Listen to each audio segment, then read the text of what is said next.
Okay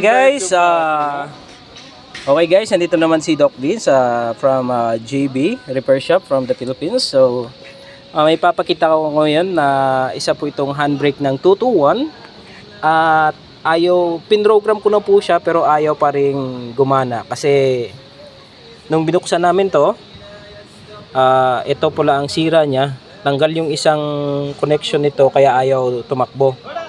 So, pag umiilaw yung handbrake ng 221 tapos ayaw ma-program, ayaw ma-delete kasi yung nilalabas nito is mechanical fault. So tinignan namin yung preno, wala kami nakita. So nagdesisyon ako na tanggalin tong motor kasi baka dito sa loob yung sira. So nakita namin tanggal tong isang kable nito, kaya yung range ng motor niya nasa 400 mahigit. So yan lang guys, sana may maitulong ako sa inyo.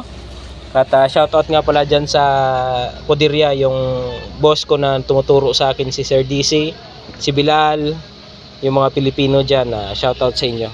Ito pala yung kasama kong gumawa, yan. Tsaka si Abdullah, yan. Yan.